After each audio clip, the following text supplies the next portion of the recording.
favorites. Now, the funny thing is, bio says he did work with opera companies. He has actually worked with such groups as the Boston Lyric Opera, Opera Delaware, Augusta Opera, Pennsylvania Opera Theater, Banff Opera, Des Moines Metro Opera, and the Academy of Vocal Arts Theater in Philadelphia. Mr. Pantano's recent speaking engagements on operetta includes the Nelson Eddy Appreciation Society in Cambridge Springs, Pennsylvania, the Friends of Operetta in Los Angeles, California, OLLI, the Osher's Lifelong Learning Center at Temple University, and the Friends of the Philadelphia Orchestra, and of course Friends home in Kennett Square, Pennsylvania. Daniel is extremely knowledgeable about many genres of music and has developed historical, educational, and entertaining programs tracing music from over 2 centuries ago. So Daniel Pantano, yes, this is the 3rd time we've had Daniel Pantano here. We had him last November in 2024. Then we had him in February 2025, and now you're here in the summer. So we had him in the fall, we had him in the winter, now we've had him in the summer. But he wouldn't let me wear a bathing suit. Now, and I dressed down for the occasion. So it is really a very he's one of the best lecturers and very friendly, very nice guy in this area, and he's been a real friend at least the past year. I've known of him, but we've developed a friendship, and we'll continue to have him back and present on different lectures. Today's lecture, he's going to be talking about the Gershwin brothers. I thought that would be something that's very interesting, very fascinating topic. So what he's going to do, he's going to present his lecture. We're going to have it on YouTube, so any of you want to go back on the Friends Home in Kennett YouTube page, we're going to go back and put this video on YouTube, and for you, Daniel, as well, to share. And it's going to just be a remarkable lecture that's going to be on the Gershwin brothers. He's going to present it. There will be song selections. And then at the end of the lecture, we'll have some time for some questions for any residents or comments, if anybody has some comments. So start thinking of some comments and some things that you would like to let him know. And without further ado, ladies and gentlemen, Daniel Pantano. Thank you. Sir. Give me a handshake. Thank you. Thank you, sir. Well, Mr. Brent is a wonderful person, but he calls me by my official name, Daniel. But I'm from South Philadelphia, so it's always been Danny. Danny. There you go. We should have done Danny boy before you entered. That's right. So they know me as Danny, and had a great time performing. And as I was saying to the one young lady here, with my performing arts group, I use some younger singers, that are working at their master's degree and above.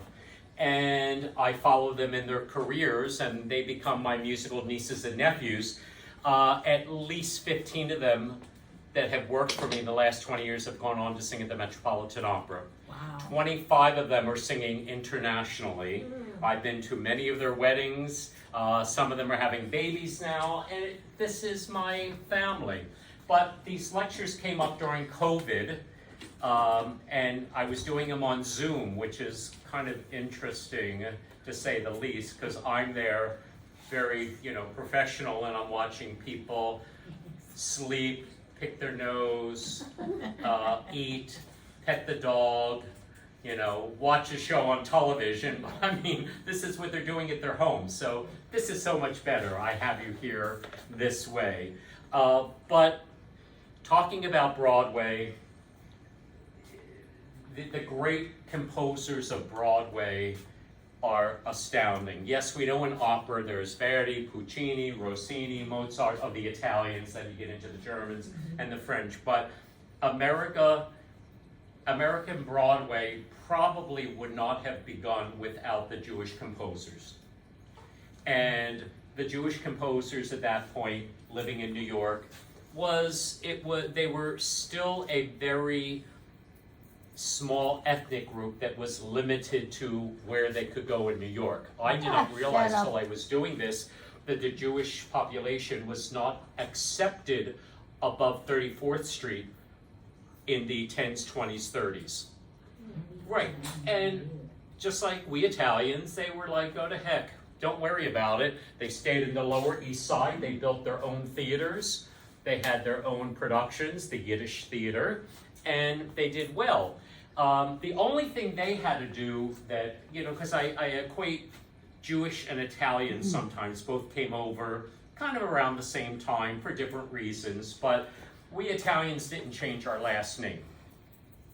Pantano is Pantano. My mother's maiden name is Pisanelli, although now they say Pisanelli. But the Jewish composers and people working in business had to augment what they could do. So George Gershwin was born in 1898, and unfortunately he died in 1937 at 39 years old. But when you think about how brilliant he was and what he did, wow. But again, he was born Jacob Gershwin, and that was not going to work for Tin Pan Alley. So that's how he got George Gershwin. We know, as Brett would know and myself, we all went to music school. Maybe one, maybe two, maybe three, and that's how you learned your craft. Well, back in 1912, 1913, that's not how you learned your craft. There was no Juilliard School of Music back then. He got involved with music because he heard a young friend of his, a boy, playing violin, and he liked it.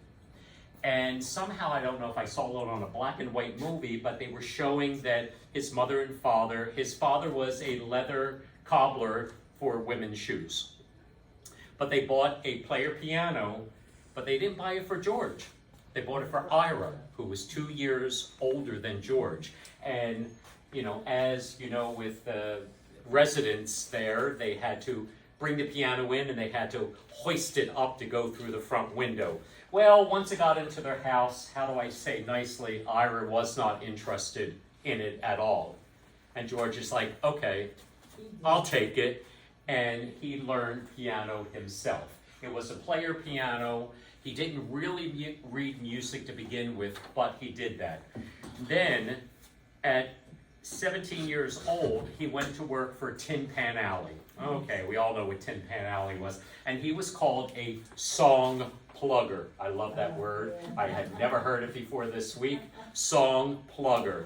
And he would sit there and play his piece, so when someone came in, back then you bought sheet music. There was no, internet.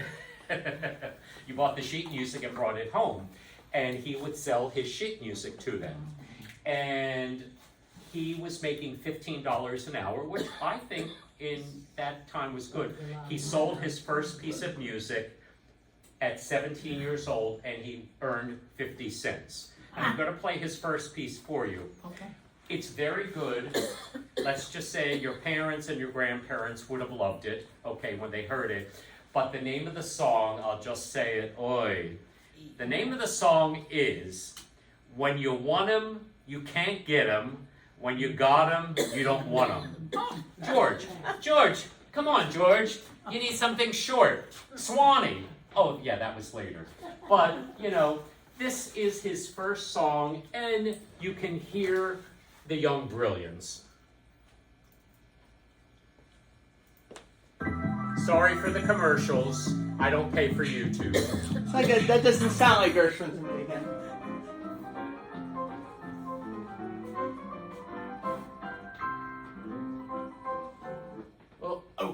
I hit the wrong You button. hit the wrong button. I gotcha. Oh, why did you give me this? I think that many of us are concerned about Yeah, I gotcha. I was the just trying authoritarian for regime volume. that is this White House. Oh, We're- yeah. We're concerned. I think all of us are very Let me concerned. stop this.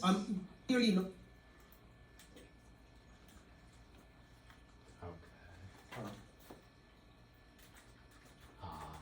Okay.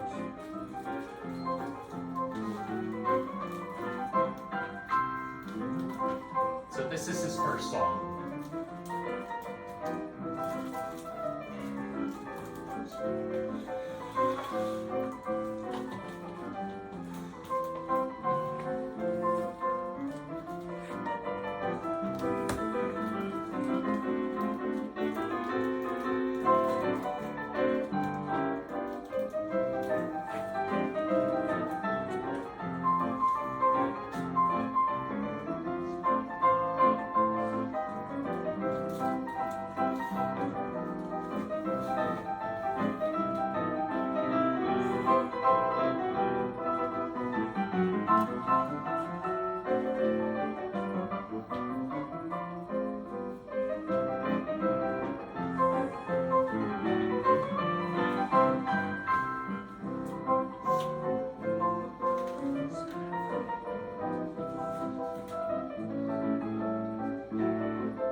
you could definitely hear for 1916, it definitely fits into the style. But the thing that I get excited over both of them is that without education, they learned how to do this. And also reading up on it, I always knew Gershwin was a great composer, Ira was a great lyricist, but then when you get a copy of what they've done, George wrote 5 orchestral pieces. We know the one, which we'll talk about in a minute. He also wrote 15 Broadway shows, 13 of them with his brother. He also wrote 2 operas. Now, one of them we still know because the Metropolitan Opera has it on their roster right now. The other one I never heard of. And as well of that, so many songs. And I think the reason his songs still are performed is because the great singers of the 40s, 50s, 60s, 70s, and on grabbed them. Ella Fitzgerald, Frank Sinatra, people like Nina Simone, all took his music and made it their own. And you're like, wow. Before he started working with Ira, he wrote his first instrumental piece, which is one of the largest and most important instrumental pieces written in America, Rhapsody in Blue. Yeah, and that was interesting because he kind of got hit to do that. George Whiteman, with the orchestra, was doing a concert at Aeolian Hall, and I don't know Aeolian Hall, I'm sure it was knocked down, but it was the Carnegie Hall of its time. And he was doing a concert of new music. Oh gosh, okay, even back then, new music. And he said to George, "Can you write me a piece for the orchestra?" And he's like, "Yeah, okay, I could write that for you. When do you need it?" "Concert's in 5 weeks. Okay, even for a brilliant George Gershwin, you'd have to say, huh? What? Well, he wrote it. And he did it, of course, as you know, with orchestra and piano. He played the piano. Story is that the concert was not liked by the audience. And people started to leave. It's like, what is this? That's not what I want to hear. Until George started Rhapsody in Blue, and they all came back and listened. Unfortunately, Rhapsody in Blue runs 18 and a half minutes, so that would be my whole lecture time. But I found a little clip from the Warner Brothers with the Paul Whiteman Orchestra, which is 5 minutes. The only other funny part is you all know the beginning, which has the clarinet go,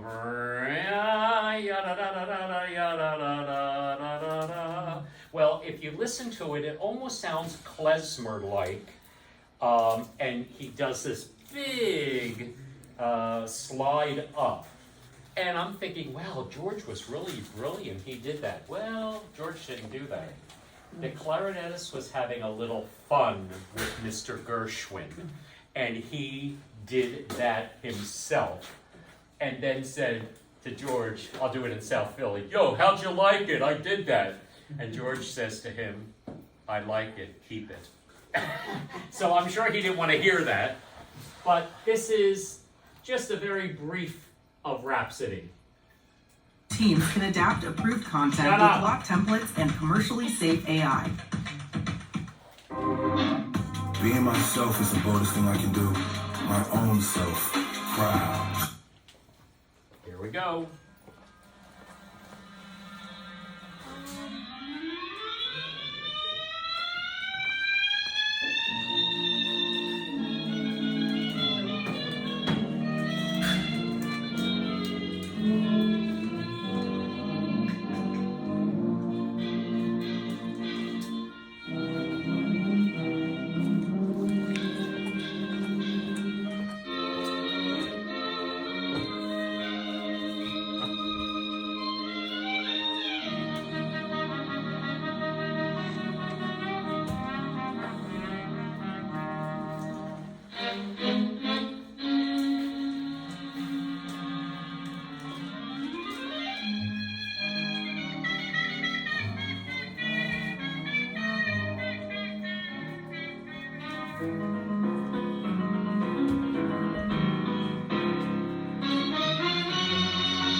So I would truthfully say this would be one of the first American classical compositions, and it's still being played, and it's brilliant. It really is. I think the melodies in it are capturing, you know them, because we've heard it so many times. And it's a brilliant piece, and the orchestras throughout the world are still playing it. So this was George, but there's also George and Ira. And they were great brothers. I mean, because in the past history, you always hear feuding and who didn't like who. They got along perfectly. And Ira was 2 years older than George. And he was born, I had it in here. 1896. No, but the name, he was born Israel That's what it Gershwin. is. Okay. And they changed it to Ira Gershwin. But he wrote all the lyrics for George. Now, George died when he was 38 years old, and it was a brain tumor. You know, and back then, how do I say nicely, people were dying of mental or physical issues, but the biggest issue was smoking. And I love with the first piece that I show you, he's there with a cigar hanging out of his mouth playing. That's how they did it. Puccini, I tell the story very quickly. Puccini was a smoker, and he got throat cancer. And his Italian doctor, where he lives, said, oh, they have this new remedy that's happening in Brussels. You should go and have it done, radiation. He goes to Brussels and he dies of radiation. That's Puccini. You know, so you think about what we have now is great medical, but how it started. But Ira did all the lyrics for George, and after George passed, because he passed at 38 years old, he wrote additional songs with Kurt Weill, who we know, Jerome Kern, and Howard Arlen. But his songs were really interesting. Some of them were beautiful lyrics, embrace me, my sweet embraceable you. But he also had this really kind of fun side, and you know the songs. You say tomato, I say tomato. You say potato, I say potato. Let's call the whole thing off. But there's one he does called By Strauss, where he makes fun of all the contemporary Broadway composers, and I will play a very wonderful girl singing it, but I want you to hear the words first. Away with the music of Broadway, the earth off with your Irving Berlin. Oh, I give no quarter to Kern or Cole Porter, and Gershwin keeps pounding on tin. Oh, how can we be civil when hearing such drivel? It's only for night-clubbing souses. Oh, give me the free and easy waltz that is Viennese, and go tell the band, if they want a hand, the waltz must be Strauss. I mean, making fun of, I don't want to say of yourself, but of your genre of music is pretty darn funny. But the song, that's his words, but you have to hear the music of it. This is Christine Shenis. Sandwiched between the two generations. I'm helping to. She's now got her doctorate in voice and teaches in Las Vegas at the university there. I don't know what the name of it is, and has two wonderful sons who I think are now in elementary school. Caregiver response. Yeah, listen for the words, they're funny.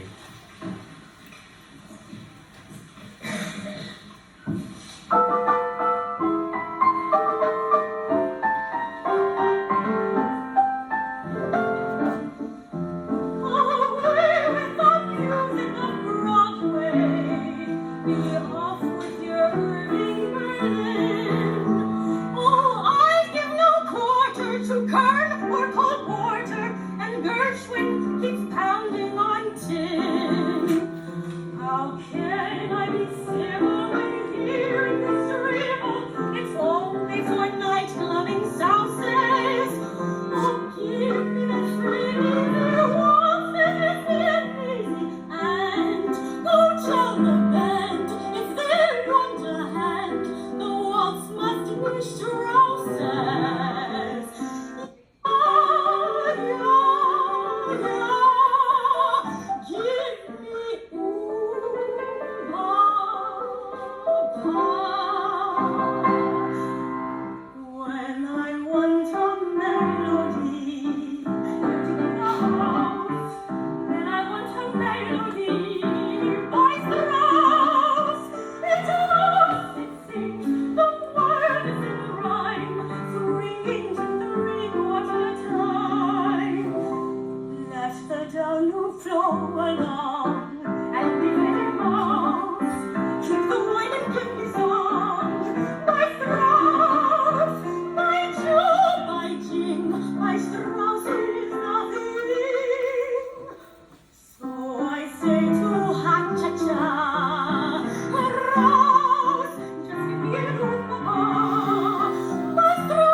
words like ha-cha-cha, you know, and to also know the great German and operatic composers and put them into a song, okay, that says something.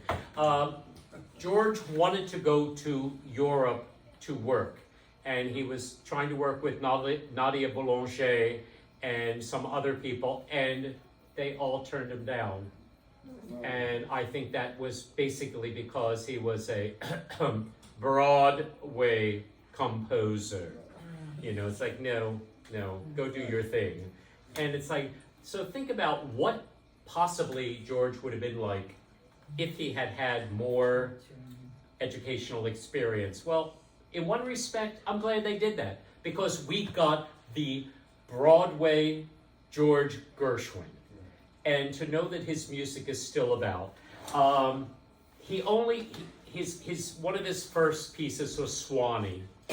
Now, as we know, Broadway in that time period used blackface. So thank goodness the song was not cut out and said, oh, this is a degradation, anything like that. The song went on, and who did it in the movie? Judy Garland. Here we go.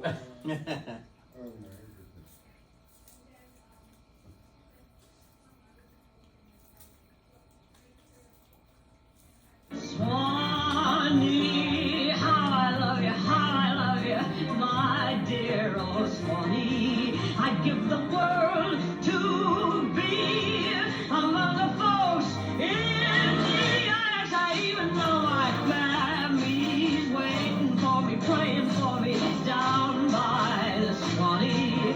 The folks up north will see me no more when I get to that Swanee shore. Swanee, Swanee, I am coming back to Swanee. Mammy, Mammy, I love the old folks at home. I love you, Swanee. How I love you, my dear old Swanee. I'd give the world if I could only be sitting on my mammy's knee. I love the old folks, I love the young folks. Oh, my honey, let me love them all in Alabama. Mammy, Mammy, my dear old Mammy, your wandering child will wander no more when I get to that Swanee shore.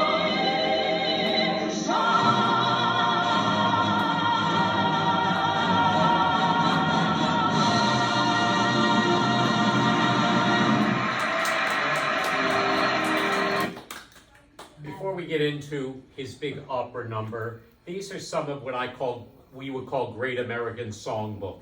They're still being performed today, but I want to see who I have that you would hear. Okay, well,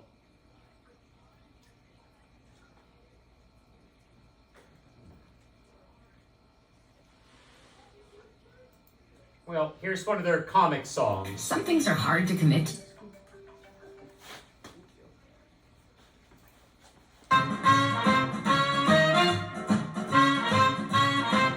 Kelly Smith and Louis Primo. And I say either, I say neither, and I say neither, either, either, neither. neither. Let's call the whole thing off. I like potato, And I like potato, I like tomato, and I like tomato, potato, potato, tomato. tomato. Let's call the whole thing off. But oh, if we call the whole thing off, then we must part. And oh, if we have a part, then that might break my heart. So if I like pajamas and you like pajama, I'll wear pajamas and give up pajamas. Oh, we know we need each other, so we better call the calling off. let's call the whole mess off.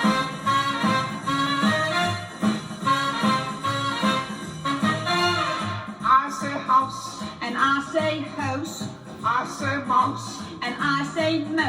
House, House, mouse. mouse, Let's call the whole thing off. Oh, I like vanilla. and I like vanilla, I sarsaparilla. and I sarsaparilla, Vanilla. vanilla, Chocolate. strawberry, Apricots. gagootas. But oh, if we call the whole thing off, then we must part. And oh, if we ever part, then that might break my heart. Now if you go for oysters and I go for oysters, Why, I'll order oysters and cancel the oysters, for we know we need each other so we better call the calling off all day. let's call the whole thing off. Let's call the whole thing off. Let's call the calling off, babe. So this was composed in 1937. We know that Louis Prima and Kelly Smith probably did this in the early 50s. So that's at least 15 to 20 years later.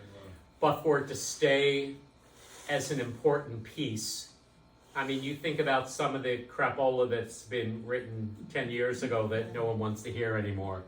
You know, whereas this is great American songbook.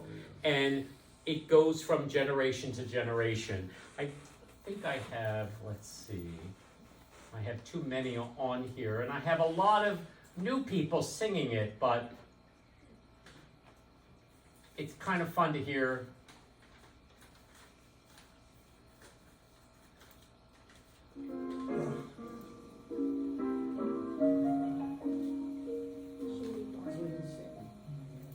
No, I don't think I don't want Judy. I want Ella. I mean, someone that could absorb a song and make it her own.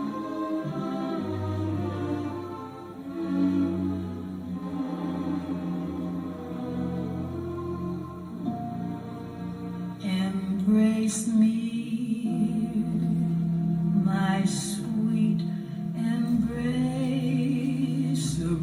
you.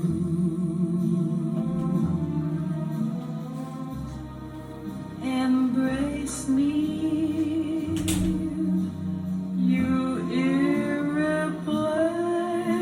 irreplaceable you.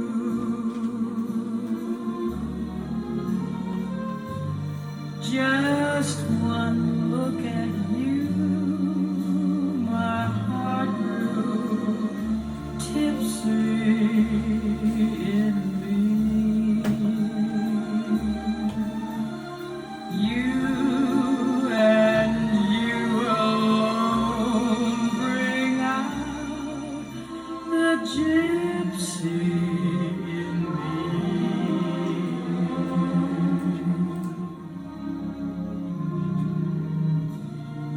I love all the many charms about you. Above all, I want my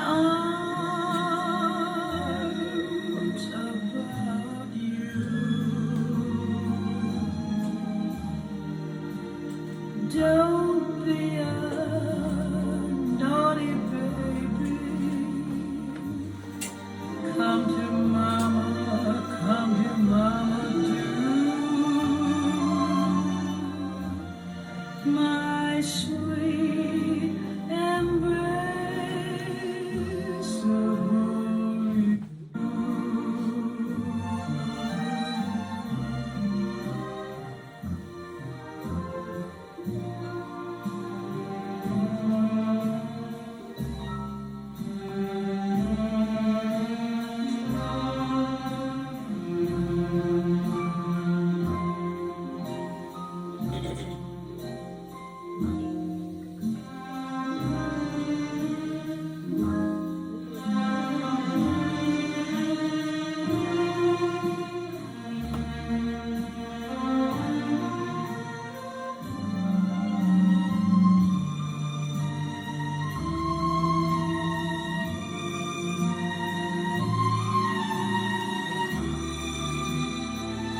might have a treat at the end, but I can't tell you any more about it than that. But listening to this, so this shows you that this was written in the late 20s, early 30s, and Ella Fitzgerald probably recorded it in the 50s. Yes, I don't think that this was the tempo that he used. I think his would have been ba-da-da, ba-da-da-da, but she made it her own. She was a great, sexy singer, and this was the great music of that time. But we have to get to that bad word that Brent likes, opera. Yes, and he wrote one of the most amazing American operas ever performed. And he composed it in 1935 with his brother, 2 years before he passed away. And he read the book. It's DuBois Howard's book called Porgy and Bess from 1925. He read it, he liked it, and he wanted to do something with it, so he got a hold of Mr. Howard and said, would you help me? I'd like to write an opera on your novel. And Howard said, yeah, sure, okay, I'll help you with it. I wrote the lyrics, but it came out, and I think the brilliance of this is, and I think part of it is early ethnicity. Okay, everyone who came over was part of another ethnic group. And so many ethnic groups were having difficulties adapting or being accepted by Americans who were here before. So this was, DuBois Howard's was a story of blacks, African Americans in the South, in Charleston. And there was absolutely, unequivocally not one Caucasian written into the piece. Not one. This was a story of only African Americans, and it wasn't a good story. When I'm reading the line of it, it's like, holy moly. So Bess is a young girl, and she's unfortunately kind of friends with bad people, sport and life. And I can't remember the other guy's name, I have to look at my sheet. But one was selling drugs. And I mean, to talk about cocaine in 1935, you know, to me it's like, wow. And she became a cocaine addict. Porgy comes in, and Porgy is handicapped. And he loves her and wants to help her and make her his own. And unfortunately, long story short, in the end, the drug addict or drug dealer takes her to New York, and Porgy looks for her and can't find her. So, I mean, it's a terrible story, but it all takes place in that ethnic group's community, okay? And it was very interesting because Gershwin actually wrote in his lines, you will never perform this with Caucasians. Bravo. Okay, Traviata. It doesn't matter if you're striped, polka dot, green, red, blue, yellow, as long as you got the chops for it, okay? It doesn't matter, but this takes place in a African-American community in Charleston, and the second part takes in Catfish Road, 1920s, because that's the other thing. Before, we like the songs, we listen to it, but you don't use the background. Well, I didn't realize this was 1920s. I kept thinking maybe 1880s. It was 1920s. That's why the drugs were part of it. So it takes place on Kittiwah Island and in Charleston.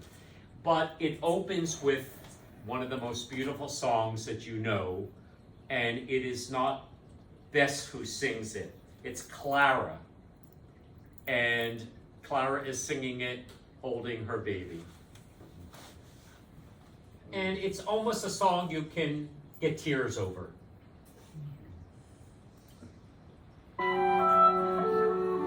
This is Metropolitan Opera.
I know this is hard to hear. I know it's hard to do. Think about opening an opera with that song. It's amazing. Now, the other thing that's amazing, okay, you just heard Ella Fitzgerald sing Embraceable You. She sang it in her key. So a lot of his songs can be moved into any key that Frank Sinatra or wanted. But summertime, well, they did move Summertime. I can't say they did not move Summertime. When you heard it on maybe the Ed Sullivan Show or one of the shows on television back then, depending on who's singing it. Judy Garland could never, ever, ever, ever sing it in that key.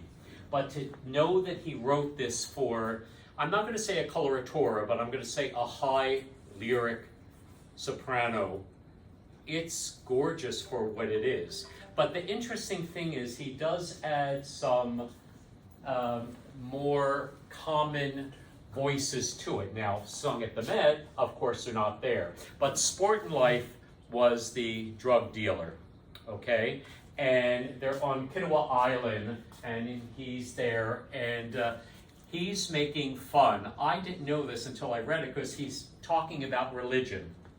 And I think he was talking good about religion, but this is his making fun of religion. And you know the song, it ain't necessarily so.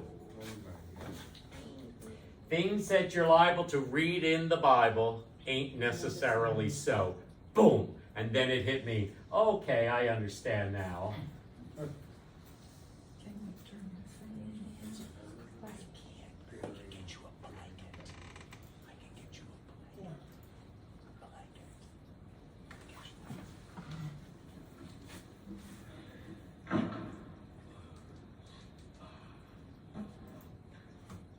I'm going to cut all the acting part.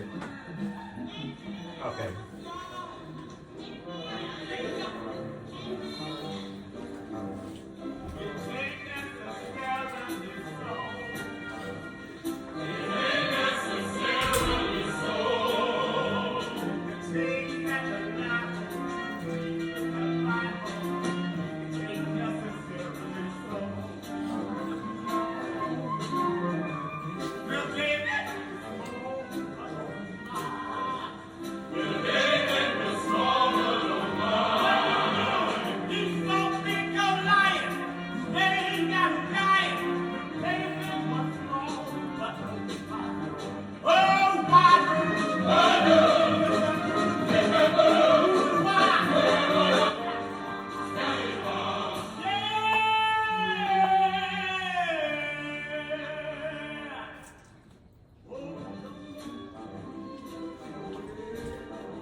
interesting, beautiful. And I was reading here, just, you don't really need to know this, but what cocaine was called back then in the 20s was happy dust. Wow. The piece is fabulous, as you see the Metropolitan Opera's doing it, and you hear someone like him, and let's just say, I don't think Brett's ever going to sing It Ain't Necessarily So, you know, opera singer, so I would think when they're casting this, you got to go a little outside the normal box, you know, the normal La Boheme box, and find someone that can actually do this. The interesting thing was there was some racial controversy on this, and when I read it, it was interesting because the controversy was never done by Caucasians. It was done by the African American community. Well, this story for 1920s does not shine a good light on people or that ethnic group, but it's what happened down there. But it did become, of course, a movie, and it says here, the all-black opera was so unpopular with some celebrated black artists. Harry Belafonte declined to play Porgy in the 1950s film, so it went to Sidney Poitier. I don't think he was making fun of anyone in this show. He was just showing the story. And I think that's the interesting part about it.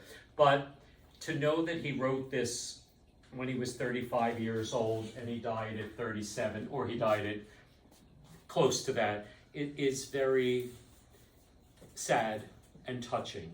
What would he have done if he was still around? Ira was a brilliant lyricist, but how do I say nicely, lyricists don't get as much accolades as composers do. But somehow God helped him to compose as much as he did and as great as he did before he left. No one knew that he had a brain tumor other than possibly, you know, it wasn't known back then. You didn't have medical facilities like you do now. But, you know, you have to say that there's something bigger than us, higher than us, that helped him to become as brilliant and as great as he was. And to know that he and his brother got along greatly and worked together, because as we know with some families, you know, especially in the industry, you know, I don't want to talk to him, I don't want to talk to her, you know, blah, blah, blah, blah, blah. But to know that they were able to work this close together. And I don't know, we know like with Rodgers and Hammerstein demanded to write the lyrics first and then Rodgers wrote the music afterwards. I couldn't find anywhere who wrote what first. But I have a feeling, just guessing, that Ira wrote the music first. George wrote the music first, I'm sorry, and then Ira filled in with the lyrics. Or he could have come up with something, you know, how do you come up with Away with the Music of Broadway, you know, Be Done with Your Irving Berlin. So maybe he wrote some of those after a couple glasses of something or other and said, hey, I wrote this song, look at it, do something with it. You know, you're the good composer, write something. So if you want to stay just a few extra minutes, I want you to sing along. Okay, so this is karaoke. I hate karaoke, but it's the best that I could do here, okay? I mean, I do have a great pianist there, but, you know, I didn't want to extend, you know. All good. But karaoke... Anytime you need me to play piano, I can. There you go. Either way, it's your moment. But this is fun. This is fun. Okay, and with this, the words are up on the screen. You know the melody. So I expect you all to sing along, or else no breakfast tomorrow. And it's in a lower key. It's in my key, so You use it, right? Or do you not know how to use it? I've never used this before. Okay. Do you guys have a fire extinguisher in your house? You want to conduct it, Britt? Good.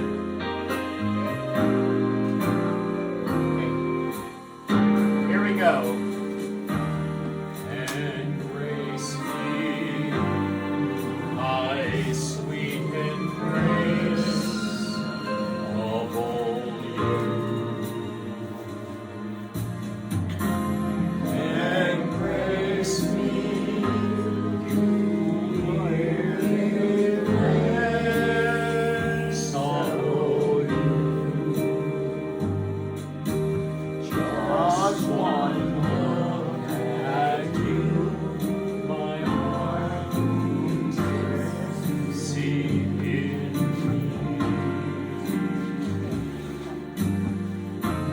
You and you alone bring out the gifts in me.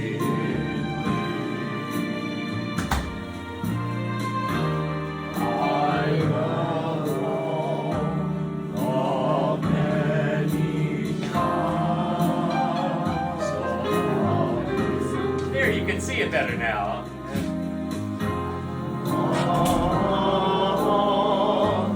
I want his arms about you. Don't be a naughty baby. Come to Papa too. My sweet embrace of all you. Now we have an interlude, so now you can just go back and forth.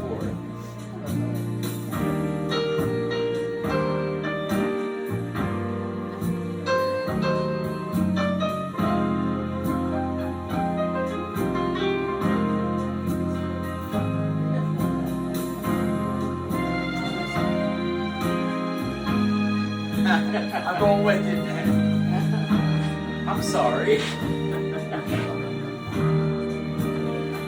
That we're still instrumental.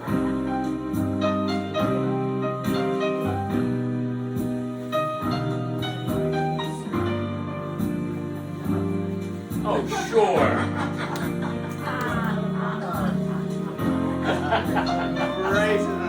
Okay, we're getting back to the music in a minute.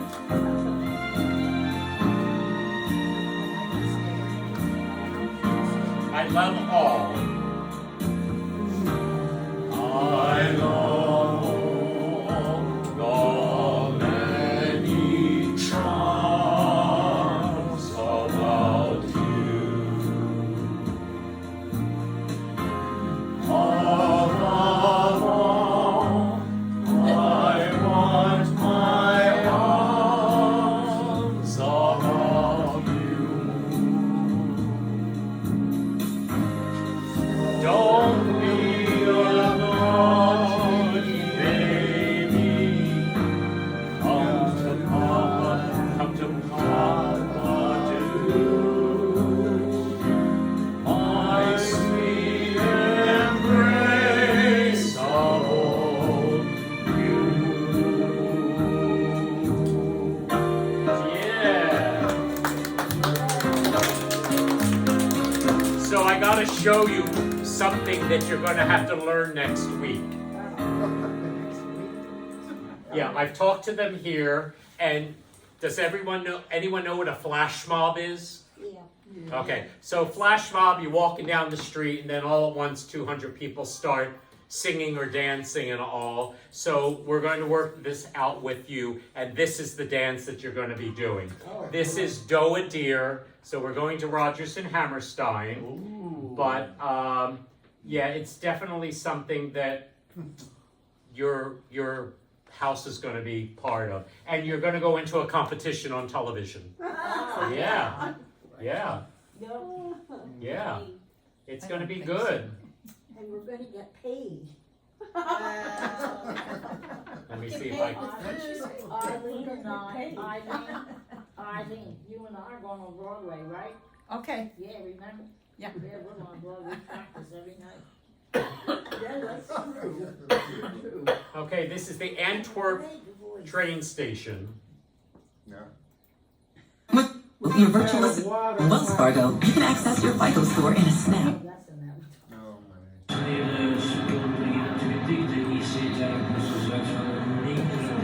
And you could sing along, you know the song. No, seriously, you know it. Start at the very beginning, a very good place to start. When you read, you begin with ABC. When you sing, you begin with do, re, mi. Do, re, mi, do, re, mi. The first three notes just So everyone's looking around going, what the heck? What is this? Do, re, mi, do, re, mi, fa, sol, la, ti. Do, a deer, a female deer. Re, a drop of I like that they have kids sun. doing it too. Me, a name I call myself. Far, a long, long way to run. So, a needle pulling thread. La, a note to follow. So, tea, a drink with jam and bread. That will bring us to do. Oh, oh, oh, no! A deer, a female deer. Rain, a drop of golden sun. Me, a name I call myself. Ah, a long, long way to run. So, I need a pulling thread. La, a note to follow. So, tea, a drink with jam and bread. That will bring us back to show. Dear, female deer. Rain, a drop of golden sun. Me, a name I call myself. I don't know where to go. So I need a pulling thread. Now I need to follow. So see, I drink a jam and bread. That will bring us back to Ouch! Jody also said that it used to feel the same. Watching all these things to us, you can see what's really to mixing it up.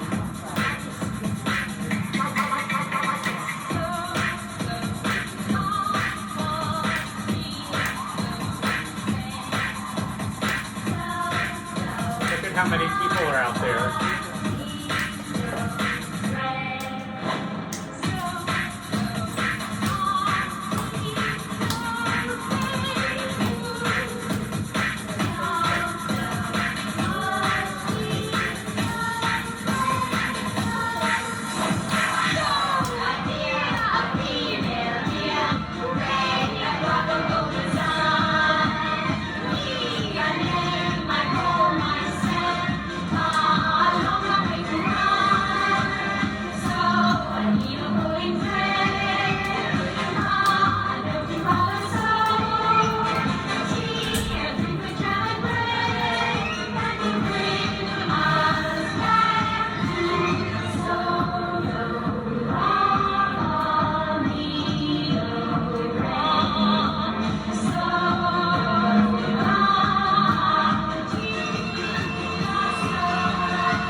That is such a blast. Would you say that's 200 people? I would think 250. Yeah, so I shouldn't say this because Brett's here. If he wasn't here, I would tell you. But you're going to do a flash mob for Christmas to Rudolph the Red-Nosed Reindeer. That'd be fun. Yeah, Yeah. yeah. And he's going to start teaching it to you next Yes. week.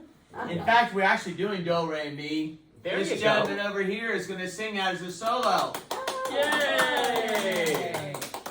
So you Well, have for to $5, we'll let you sing it tonight. Okay. Well, Brenton, don't feel bad because there's a flash mob of Beethoven's Ninth, the last movement. Sorry. Sorry. Good, yeah. At Amsterdam, by the way. Oh, yeah. Is it? It was There's a lot of flash it was- mobs It and- was outside, but it was in the big square in Amsterdam. And That's it was awesome. 400 people. They've also done it with like Carmina Burana, Beethoven's Ninth in Italy. You know, I love my operatic company, but this is the only person I ever had to terminate and fire. But I still have him on video. Why did you fire him? Question for later. Well, it's the joke. Oh, circumstances. Yeah, We don't know. bad singer. Bad singer. Let me see if I can find him. Oh, man. Yes. It's a Victor Herbert concert, and of course now that I'm looking for it, I can't find I won't be able to find it. Oh, my. Maybe it's this. it.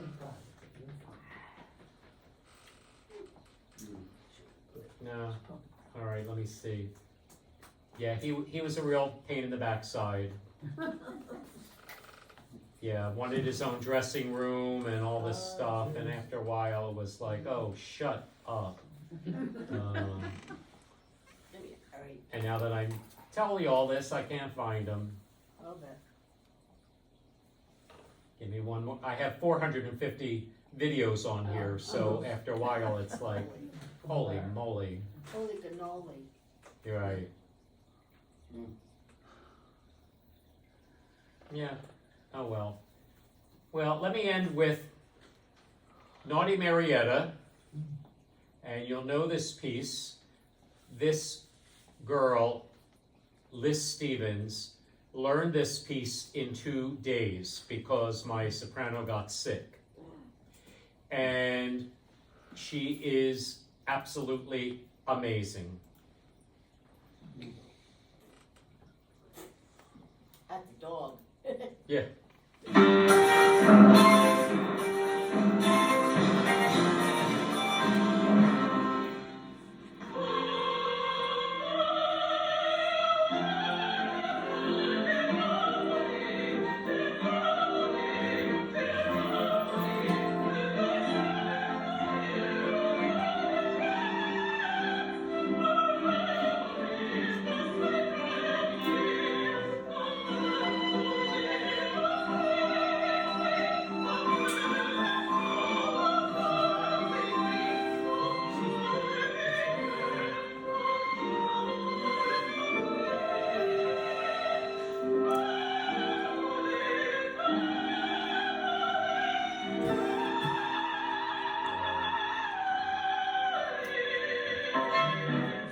And you'll know this from Jeanette MacDonald.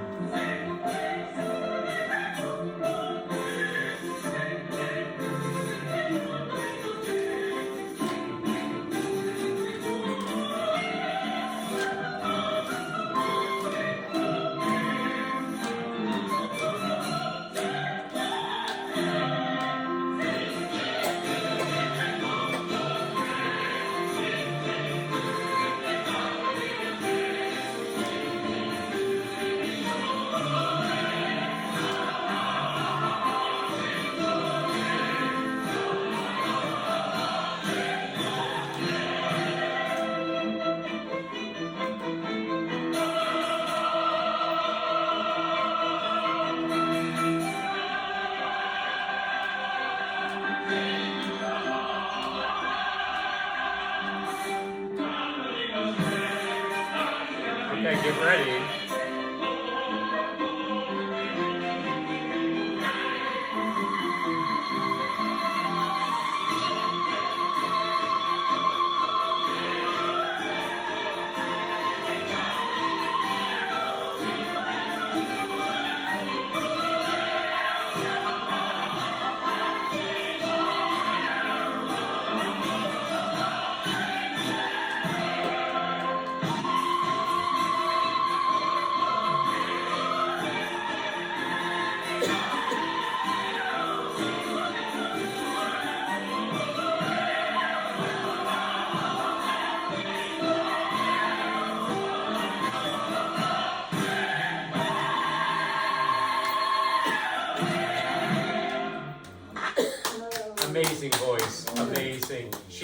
the new Leontine Price.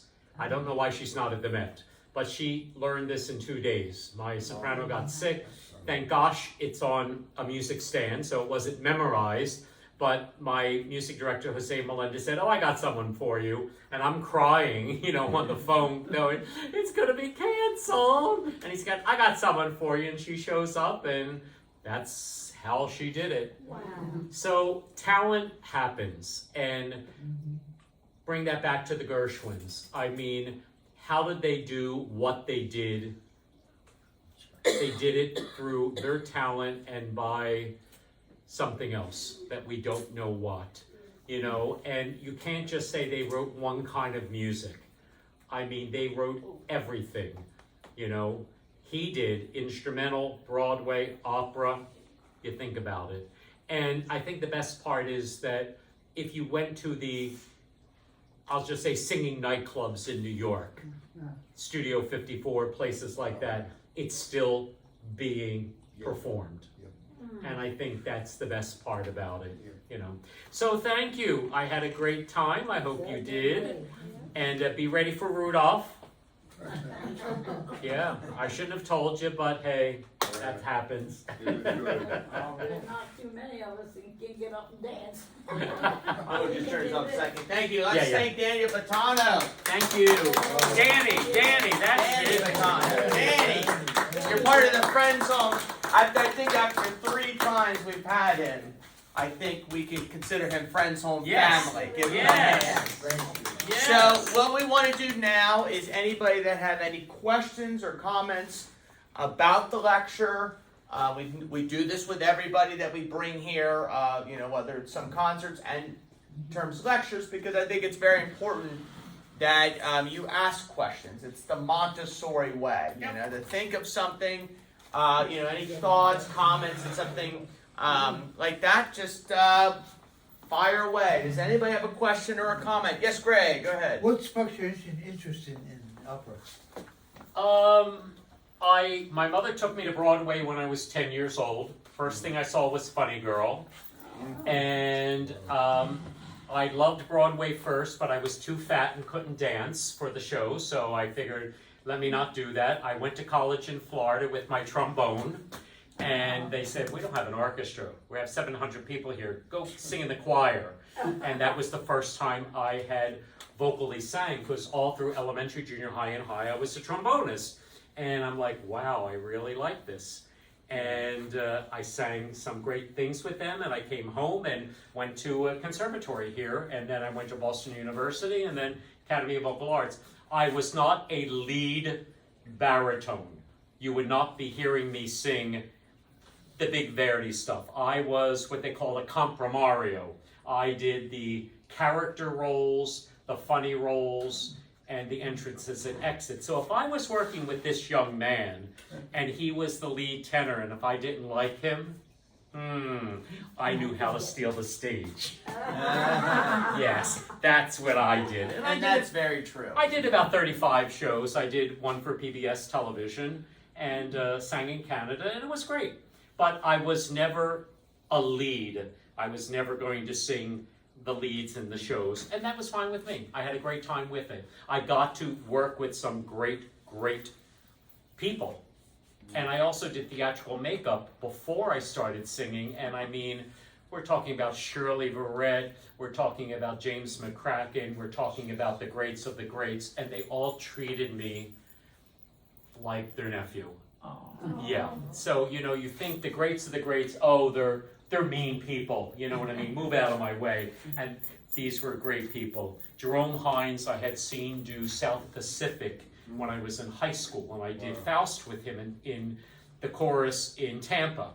And I went up to him, I said, "Mr. Hines, I love you, and I saw you do Emile Debec in South Pacific." What did he do that night? He and his wife took 4 of us out to a dinner at a diner. Oh, Yeah. That's it. So, yep. I would have loved to have been on Broadway, but like I said, I couldn't do it. Yes. Yes. What was her name? Dorothy from the Wizard of Oz, Yep. right? Her daughter, Liza Minnelli, Yeah. was at the music fair and then she played at the music fair. Then after a while, she fell off the stage. Everybody came from the music fair, went back to Denny's, and they ate. And then she broke her leg or something. wow. So basically, that was one of the things that was like, that she's really good. Was that a summer music fair? Yes. Yeah, see, I missed those. I mean, you remember when they had the summer tents? And the music fair, it went around in a circle. Okay, The whole stage yeah. went in a circle. Yeah, there was That's one up in something Valley Forge, up in Valley Sunny Forge. Mountain. There was one down in Fairmount Park. The biggest one was in Lambertville. The most famous one was out near New Hope. But yeah, the tents are long, long gone. It's a shame. There's more than one. Yeah, because it's, There was a it's Denny's at Oh, once. I'm sorry. Go ahead. No, go ahead. Young lady first. There was a fact At Christie's Corner. So that's where I saw my first opera. Where's Christie's Corner? Delaware? Well, now it's 202 and Oh, Route okay. 1. Right there was Yeah. a diner. I mean, it was a big restaurant. Yeah. But they had this big tent up, and they did that for summer. They did I miss the summer tents. I mean, casino. for people that have never seen it, like a young man, you know, no, I'm just saying it stopped about, I'm gonna say the 80s. I think the last thing I saw in a tent, unfortunately, was Gypsy, which was great, but it was with, who did the lead in In the movie? Sweeney Todd, Oh.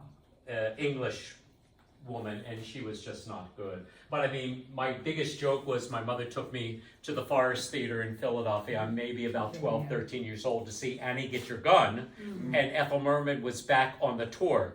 But Ethel was a senior, I'll just say, and we're sitting there, and I hit my mother, and I'm like, who's the old lady on stage? And she pushes me, she says, shut up, she's a star. So it's like, okay, I learned. You know, but back then they didn't have to sing with microphones. No. You know, when you sang like an opera. You know, and now the only thing that bothers me on television when you're watching is they all have microphones like right up their nose. And you're like, come on. You know what I mean? But the great singers will always be great. And I'm glad that some of the shows are coming back to Broadway, like Gypsy, and they're not messing around with it. What I'm saying is, Audra McDonald's the lead, that's absolutely great, but the show is what it needs to be. They've messed around with too many shows. 1776 opened on Broadway 2 years ago. Are you ready? I guess you're all sitting down, I could tell you this. The Founding Fathers, which the show was written for, were all done by women. Thank you. I don't need to see a fat lady as Ben Franklin. I need to see a fat man as Ben Franklin. But you know what I'm saying? You don't mess around with... It was different. It was cool and different. Did you like it? Look, I gotta tell you something. If a woman can act like a man, Yeah, and they have the ability to look Okay. like one, okay. they're great. You know, because if they can do the But role, they can't we walk can do like the a role. man. That's one. And then I accept you saying that if I had seen the show, there's a really good chance I would have sat there and went, holy moly, this is great. But when you hear it, well, like with La Boheme, we all know La Boheme, one way or another. There's a new version of La Boheme that's out now, okay? And one of the companies did it last year, but they don't tell you that it's a changed La Boheme. Do you know what the change is? It's the backwards Boheme. So the curtain goes up. No way. And it's Act 4. So within 10, 15 minutes, Mimi dies. Then it goes to Act 3, then it goes to Act 2, then it goes to Act 1. No. And the unfortunateness, I won't say the name of the company, but when they were selling the tickets, especially to we people who are over 30 years old, they did not say backwards Boheme because they wanted you to buy the $300 tickets because you would have looked at your partner and said, yep. They It's want like, the money. yep. I want to ask you something when everybody goes. Sure. It's a little. Okay, I'll be here. But I meant, say that it's a backwards bohem, say it's 1776 Yeah. all-female cast, and then let people decide what they want to see. Yeah. You know, when Oklahoma came to Broadway a couple years ago, they did away with the Richard Rogers Orchestra, and they did it was 7-piece bluegrass. I'm not saying that that wasn't good, because it was probably good, but if you want to hear his orchestration, it's kind of hard. Yeah. You know, so that's why I'm happy with something like Gypsy opening up traditional. Yes. So when the strippers sing You Gotta Have a Gimmick, they're still strippers from the 60s. And that's the way it should be. Yeah. Nothing naked, nothing bad, but I mean, you know, you just want to hear chicka-boom, chicka-boom, chicka-boom, boom, boom. So, I mean, you know, I'm a traditionalist when it comes to that. You know, there's so many new things that come out that you could say, okay, let's go see that. That sounds interesting.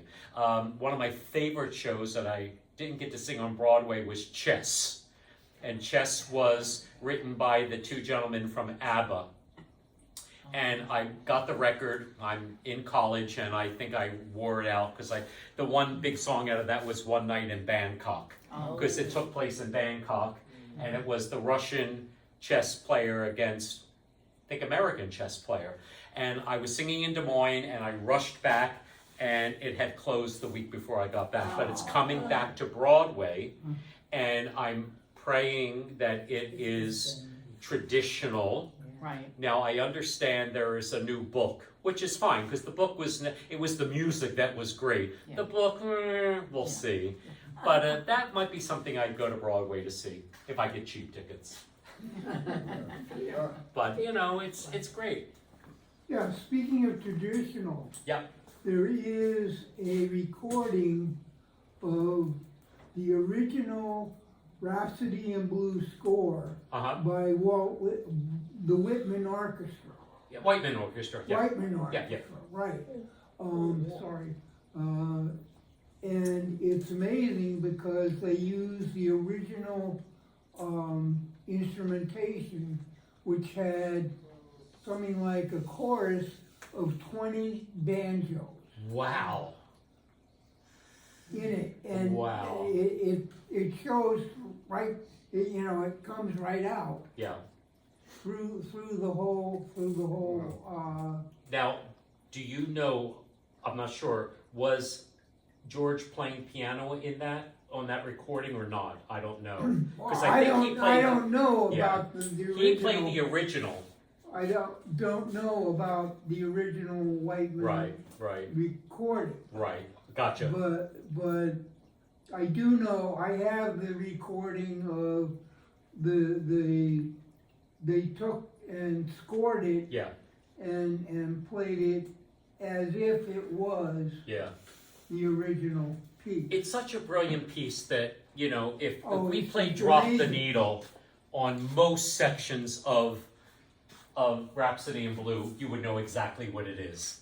You know, and that says something, you know, and it's called Don't Mess With It, play it as, but yeah, I didn't know about the banjos, I'll have to look into that. But I meant to know that it's a full orchestra, not a classical orchestra, Paul Whiteman Orchestra, but when you saw it on the movie, I mean, there was the trumpets with the... But that was a 1945 recording. Yes, agreed. That was the Warner Brothers.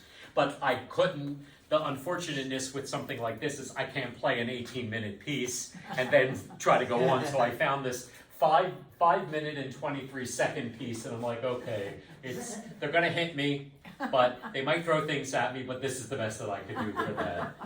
But I mean, there's no way of saying it other than the brilliance of the Gershwins and brilliance of most of these composers. The lecture that I do, I go to a Jewish senior home in Jersey called Lionsgate, run by the JCC, and I go there twice a month, and I do one lecture, part one and part two. So next time I go there, I'm doing a new lecture on Irving Berlin. Now, we know a lot of the Irving Berlin songs, you know, so then I look him up because thank God for Wikipedia, because who's got an encyclopedia at home? I loved my encyclopedia books, but I don't even know what happened with them. I think they might still be in my attic. Well, we've had the home since 1953, so there was a lot of stuff around. But I did not realize that Irving Berlin wrote 1,500 songs. Wow. Yes. I mean, if I had said 300, you would have went, wow. But when you read 1,500, you're like, holy moly. There's, you know, and then the best thing with that is, and I love the Ed Sullivan Show, you know, and it's on one of the free stations, so I got to see a lot of the people. The best one on there was Tom Jones. I mean, he was hot, he was sexy, and he was a good singer. But one of the best, yeah. You're not allowed to say that. Oh yeah, when he sang Delilah and he did the dance, it was They like. threw the panties at him. He's like, oh, We know who said it. We know who said it. But Irving Berlin on the Ed Sullivan Show sang God Bless America. Okay, he's short, he's old, he doesn't have a great voice, but he sings it. And it's him just standing there. Then the curtain opens and there's about 400 Boy Scouts and Girl Scouts behind him. Let me tell you, if you don't choke up or get a tear in your eye, you're not an American. Wow. No, seriously. I mean, it's just, you know, at first you're like, oh my God, they can't get a real singer to sing that. And then the curtain opens and you're like, I'm an American again. This is great. Oh, I got goosebumps. Yeah. Yeah. Yeah, so I mean, you want to see it real quick? yeah. Okay, I got it. But Brett has to turn on the TV. Yeah, I got the TV.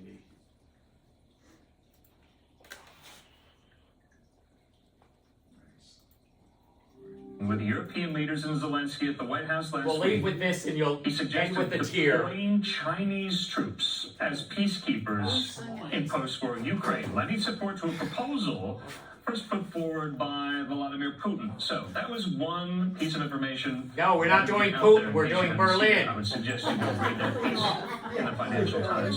But also, French President Macron. Clothes gone. Nah, we're good. That is not part of the lecture.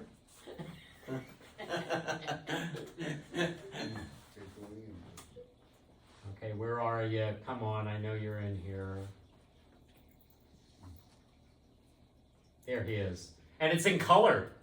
To Wow. meet surging content demands without compromising We'll leave as good Americans. You'll like this. your global teams across. Hold on. 1968. 1968.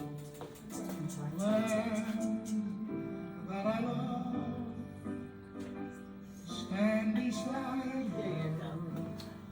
and guide through the night with a light from the mountains to the prairies to the oceans wide with song.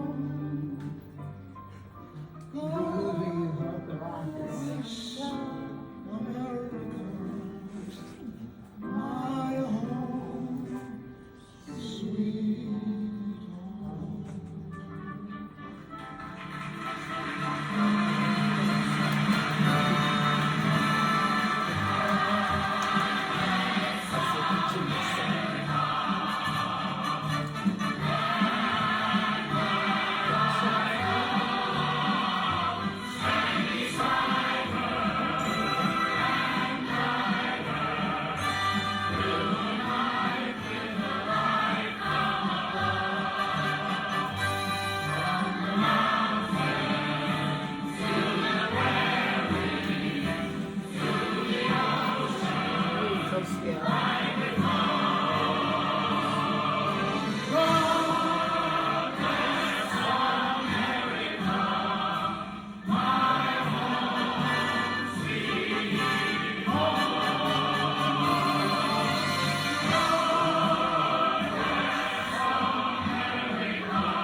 we need that again on television? Oh, yeah. Yes. Yes. Yes. Yeah, we need something to move us. But I meant, they wrote, they were true Americans. They were born here, most of them, but they came from immigrant families.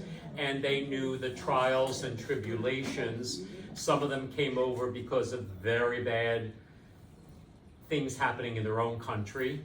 But they were put down, a lot of the immigrants were put down here in America, and they became great Americans. And I mean, you know, I think that's part of it. I'm third generation, no, I'm fourth generation on my mother's side, and I'm third generation on my father's side. And yeah, it was interesting though, because my father's side came right to Philadelphia, South Philadelphia, right off of the Italian market, which we know is 9th Street. But my mother's side, my grandmother was born in Johnsonburg, Pennsylvania. And I'm like, huh, what? Well, I think they were over there, someone brought them over to work either in the coal mines or the paper mills. Because I have a cousin over there that worked in the paper mills still. Coal mines were gone. And my grandfather, my mother's father, was born in Johnstown, Pennsylvania. And they lived kind of in a couple little towns there. And I just don't know what his father and mother did. So, you know, we're still doing that, you know, part of history. Yeah. But, you know, it was one thing to come to a big city, New York, Philadelphia, but to go to Johnsonburg, and I remember my grandmother saying there was one little corner store there that would sell Italian canned goods. Oh. Canned goods. Well, meaning canned tomatoes and things like that. But a couple years ago, we were in State College to eat at the creamery. You know, oh yes. I got hollered at there, but that's another story. And then we went up to Johnsonburg. Oh yeah, the creamery was interesting. So you're looking at the ice creams that they have. So I said to the person, okay, I'll have a scoop of butter pecan and a scoop of chocolate. No, you only get one scoop. And I'm like, okay. Well, they put the scoop together. It's as big as my head. The scoop, I'm not kidding, is about this big and sits in the cone. I didn't know this. I'm from Philadelphia. You know, ice cream's ice cream. But I meant the scoop was, I've never seen a scoop that big in my life. So it's like, okay, chill out. I'll listen to you, Buster. So we all come from great backgrounds. We have to think about our parents, grandparents, and great-grandparents that had to deal with trials, and that's why we're here. Yeah. You know, and I think that's the great thing. So thank you all so much. God bless America. Thank you. Any more comments, questions? You got one for me, I know. We'll wait till they leave. Yeah. So thanks. Well, thank you guys. Yeah. Let's give Danny Pantano a hand. And thank you, Fred, for having me here. Thank you, sir. I gotta pay him. You know. Yeah. Do you want that in a credit card or? Yeah, I'll take a debit card. Okay. Thank you all.